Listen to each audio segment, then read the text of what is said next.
पूर्णिया में press conference के दौरान असदुद्दीन ओवैसी ने एशिया कप 2025 में भारत पाकिस्तान मैच को लेकर केंद्र सरकार की नीति पर सवाल उठाए। उन्होंने कहा कि फौज की कामयाबी पर हमने मुबारकबाद दी, लेकिन मैच क्यों खेलना? अगर क्रिकेट ही खेलना है तो ट्रेड क्यों बंद किया? पानी क्यों रोका गया?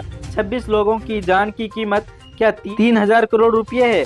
उन्होंने आरोप लगाया कि सरकार पाकिस्तान के साथ दोहरी नीति अपना रही है।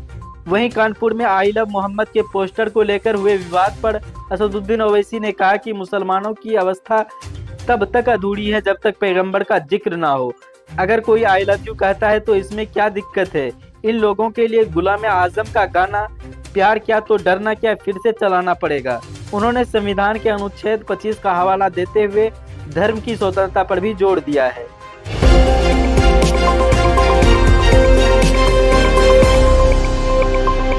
बिहार के नगर विकास मंत्री जीवेश कुमार ने घोषणा की है कि सितंबर के अंत तक पटना मेट्रो का उद्घाटन हो जाएगा। शुरू में सीमित स्टेशनों के साथ संचालन होगा, लेकिन धीरे धीरे अन्य स्टेशनों को जोड़ा जाएगा। यह परियोजना राजधानी की यातायात व्यवस्था को मजबूत करेगी और शहरवासियों को आधुनिक परिवहन का लाभ देगी। मंत्री ने कहा कि यह बिहार सरकार की विकास प्रतिबद्धता का प्रतीक है, जो रोजगार सृजन और शहरीकरण को बढ़ावा देगी। पटना जिले में बढ़ती आबादी के बीच यह कदम स्वागत योग्य है। हालांकि विशेषज्ञों का कहना है कि पूरी क्षमता के लिए अतिरिक्त फंडिंग की जरूरत होगी।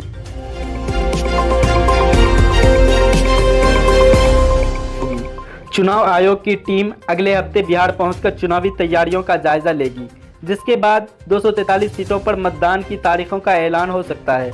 मुख्य निर्वाचन आयुक्त ज्ञानेश कुमार ने के नेतृत्व में यह दौरा दुर्गा पूजा और दीपावली के बीच चुनाव कराने की योजना को अंतिम रूप देगा। राजनीतिक दलों में हलचल तेज है, जहां एनडीए नीतीश कुमार के चेहरे पर चुनाव लड़ने की रणनीति बना रहा है। वहीं गठबंधन आरक्षण और मुस्लिम वोट बैंक पर फोकस कर रहा है। विशेषज्ञों का अनुमान है कि चुनाव 2 से 3 चरणों में अक्टूबर-नवंबर में होंगे, जो राज्य के राजनीतिक को नया मोड़ दे सकता है।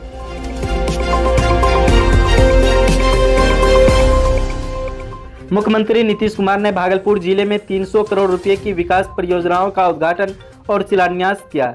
इसमें सड़कें, पुल और स्वास्थ्य केंद्र शामिल है। उन्होंने जीविका दीदियों और आशा कर्मियों से मुलाकात की, जहां महिलाओं को सशक्त बनाने पर जोर दिया गया।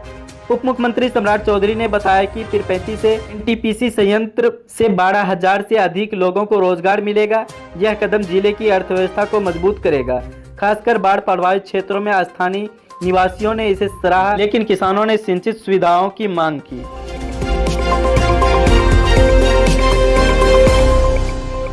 प्रधानमंत्री नरेंद्र मोदी की अध्यक्षता में केंद्रीय कैबिनेट के बिहार में बख्तियारपुर राजगीर तिलैया रेल लाइन के दोहरीकरण और NH 139 को 4 लाइन बनाने का हरी झंडी दी। हाइब्रिड एन्युइटी मोड से ये परियोजना तेजी से पूरी होगी, जो व्यापार और यात्रा को आसान बनाएगी। इससे पटना, नालंदा और वैशाली जैसे जिलों को लाभ मिलेगा। केंद्रीय मंत्री प्रदीप झा ने कहा कि यह बिहार के बुनियादी ढांचे को मजबूत करेगा, लेकिन विपक्ष ने लंबित पर सवाल उठाए हैं। गया जिले में आगामी चुनाव से पहले परिवारवाद की राजनीति में जोर पकड़ा है। पूर्व सांसद और विधायक के बीच टिकट की जंग में पिता पुत्र की जोड़ी न्याय समीकरण बना रही है। भाजपा के अमरेंद्र प्रताप सिंह की उम्र को देखते हुए उनके बेटे को टिकट मिलने की चर्चा है, जबकि महागठबंधन ने अति पिछड़ा वर्ग के लिए न्याय संकल्प पत्र जारी किया है। जिले में 2020 में भाजपा ने जीत हासिल की थी, लेकिन अब वोटरों की ध्रुवीकरण हो रहा है।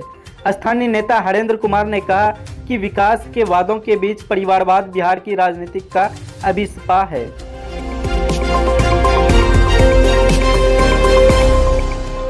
बेगूसराय के साहेबपुर कमाल विधानसभा क्षेत्र में एनडीए कार्यकर्ता सम्मेलन आयोजित हुआ, जहां मंत्री जनक राम नीतीश कुमार सरकार के विकास कार्यों की सराहना की।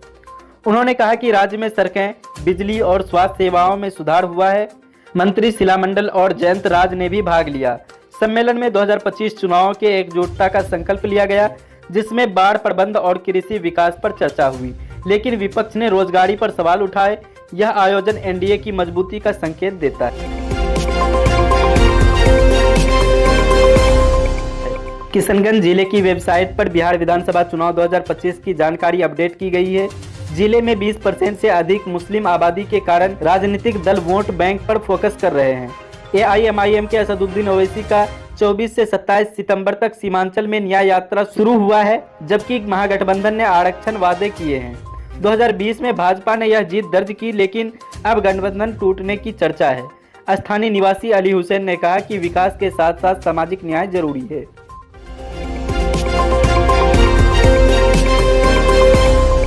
वैशाली जिले के राधोपुर में एनडीए सम्मेलन में भाजपा नेता शाहनवाज हुसैन ने कार्यकर्ताओं से 2025 में चुनाव में एकजुटता होने की अपील की।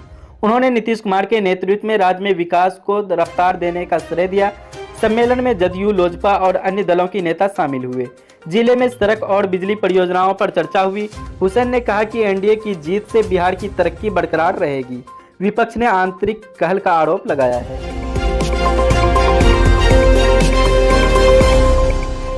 बिहार सरकार ने किसानों के लिए नई अनुदान योजना शुरू की है, जिसमें जुताई, बीज और सिंचाई उपकरणों की सब्सिडी देगी।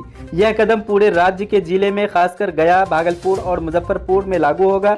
मुख्यमंत्री ने कहा कि बाढ़ प्रभावित क्षेत्रों में फसल सुरक्षा पर जोर दिया जाएगा। कृषि मंत्री ने बताया कि इससे उत्पादन बढ़ेगा और पलायन रुकेगा। किसान संगठनों ने स्वागत योग्य बताया, लेकिन तत्काल वितरण की मांग की। यह योजना राज्य की अर्थव्यवस्था को मजबूत करेगी। पटना के सदाकत आश्रम में कांग्रेस समिति की विस्तारित बैठक हुई, जहां सोनिया गांधी, राहुल गांधी और मल्लिकार्जुन खड़गे ने भी बिहार के मुद्दों पर विचार विमर्श किया। बैठक में कानून व्यवस्था, बेरोजगारी और पलायन पर चिंता जताई गई। राहुल गांधी ने वोटरों अधिकार यात्रा का जिक्र किया और कहा कि वोट चोरी रोकना जरूरी है। पार्टी ने महागठबंधन के साथ चुनाव लड़ने की रणनीति पर सहमति जताई। यह आजादी के बाद बिहार में पहली ऐसी बैठक है जो राज्य की राजनीति में प्रतिभावित करेगी।